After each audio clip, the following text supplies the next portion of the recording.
Hi friends, మీరు ఎప్పుడన్నా ఆలోచించారా? ఒక దేశంలో 60% పైగా ఎడారి, వర్షాలు తక్కువ, దేశ జనాభా 90 లక్షల పైగా, తాగడానికి నీరు కూడా లేదు. ఇప్పుడు అదే దేశం నీటి సమస్య లేకుండా పొరుగు దేశాలకు కూడా నీటిని అందించే స్థాయికి వచ్చింది. అదే ఇజ్రాయెల్. ఈ వీడియోలో మనం ఇజ్రాయెల్ కంట్రీ నీటి కొరతను ఎలా ఎదుర్కొని గుర్తింపు పొందిందో, మరియు ఆధునిక సాంకేతిక, సమర్థవంతమైన పాలన, శాస్త్రీయ దృష్టితో వీళ్ళు నీటి సమస్యను ఎలా పరిష్కరించారో ఈ వీడియోలో చూద్దాం. వీడియో ఇంట్రెస్టింగ్ అనిపిస్తే లైక్ చేయండి, సబ్స్క్రైబ్ చేయడం మర్చిపోకండి. ఇజ్రాయెల్ కంట్రీ మొత్తం ఎడారి, అర్ధ ఎండ ప్రాంతాలు ఎక్కువ. జనాభా పెరుగుదల వల్ల వ్యవసాయ అవసరాలు అధికమైపోయాయి. 1948లో స్థాపించబడింది ఇజ్రాయెల్. నీటి వనరులు చాలా తక్కువ. అప్పుడు ఇజ్రాయెల్ కంట్రీ యొక్క ఇంజనీర్ సించా బ్లాష్ ఈ డ్రిప్ ఇరిగేషన్ టెక్నాలజీని ఆవిష్కరించాడు. ఈ టెక్నాలజీ ట్యూబ్స్ మరియు ఎమిటర్ల ద్వారా నీటి బిందువులను చుక్కల్లాగా డైరెక్ట్గా మొక్కల యొక్క మూలాలకి అందిస్తుంది. దీంతో వాటర్ వేస్టేజ్ 50 నుంచి 75% తగ్గుతుంది. 1970లో కమర్షియల్గా ఈ పద్ధతిని పరిచయం చేశారు. ఇప్పుడు వ్యవసాయ రంగంలో దాదాపు 75% పైగా ఈ టెక్నిక్ని ఉపయోగిస్తున్నారు. ఈ టెక్నిక్ వల్ల నీటి వాడకం తక్కువ అవుతుంది మరియు పంటల యొక్క ఉత్పత్తి ఎక్కువగా ఉంటుంది. తాగునీటి కోసం వీళ్ళ దగ్గర ఉన్న ఒకే ఒక్క హోప్ కిన్నెరెట్ సరస్సు. ఈ సరస్సు ఇజ్రాయెల్ ప్రజలకు గుండె చప్పుడు. ఈ సరస్సు 12 మైళ్ళు పొడవు, 7 మైళ్ళు వెడల్పుతో సీ లెవెల్కి 700 ఫీట్ దిగువ భాగంలో ఉంటుంది. కిన్నెరెట్ సరస్సు ఉత్తర భాగం ప్రజలకు తాగునీటిని మరియు జీవన ఉపాధిగా ఉండేది.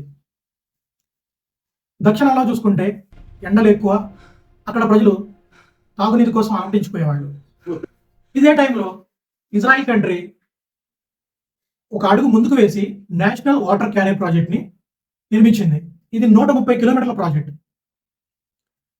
ఉత్తర భాగంలో ఉన్న కిన్నెరెట్ సరస్సు నుంచి నీటిని శక్తివంతమైన మోటార్స్తో మరియు పైప్స్ ద్వారా ఈ నీటిని దక్షిణ భాగానికి తరలించి అక్కడ ప్రజల దాహం తీర్చారు. కాలువలు ఏర్పాటు చేసి ఎడారి మొత్తాన్ని పచ్చగా వ్యవసాయానికి అనుకూలంగా మార్చేశారు. అప్పుడు ఇజ్రాయెల్ యొక్క కరెన్సీ ప్రకారం 420 మిలియన్ షాకెల్స్ ఖర్చు పెట్టి దీన్ని నిర్మించారు. ఒక షాకెల్ వచ్చి మన ఇండియన్ కరెన్సీలో 29 రూపాయల 69 పైసలు. ఇజ్రాయెల్ కంట్రీ యొక్క ఆర్థిక పరిస్థితి అంతంత మాత్రాన. కానీ ఆ టైంలో కంట్రీ యొక్క జీడిపి 5% డిడక్ట్ చేసి మరి ఈ ప్రాజెక్ట్ని నిర్మించారంటే అర్థం చేసుకోవచ్చు వాళ్ళు నీటి కోసం ఎంత బాధపడేవాళ్ళు. దీంతో వాళ్ళకు ఒక సమస్య వచ్చి పడింది. ప్రతిదానికి ఈ కిన్నెరెట్ సరస్సు మీద ఆధారపడటం వల్ల దాని యొక్క నీటి స్థాయి తగ్గిపోవడం మొదలైంది. దీంతో ఎకోసిస్టమ్ దెబ్బతింటుంది. అదే టైంలో ఇజ్రాయెల్ కంట్రీ యొక్క ఇంజనీర్స్ గ్రావిటీకి విరుద్ధంగా ప్రకృతికి ఒక సవాలు విసిరారు. ఏంటంటే కొండల్ని పిండి చేసి ఎంతో ఖర్చు పెట్టి కాంక్రీట్ పైప్స్తో సముద్రపు నీటిని గలిలో కొండ దిగువ భాగం నుంచి ఎగువ భాగానికి తరలించారు. ఇలా సీ వాటర్ని తాగునీటిగా మార్చే ప్రాసెస్ని డీసాలినేషన్ అంటారు. రివర్స్ ఆస్మోసిస్ కాన్సెప్ట్ని వాడుకుని హై ప్రెషర్తో ఈ ఉప్పు నీటిని సెమీ ప్రీమబుల్ మెంబ్రేన్ అంటే ఒక చిన్న రంధ్రాలతో ఉన్న జల్లెడ లాంటిది, దీని ద్వారా ఈ నీటిని పంపి ఉప్పు మరియు ఆల్గే మలినాలని రిమూవ్ చేసి దీన్ని తాగునీరుగా కన్వర్ట్ చేస్తారు. డీసాలినేషన్ ప్రాసెస్ కోసం పెద్ద ప్లాంట్స్ నిర్మించారు.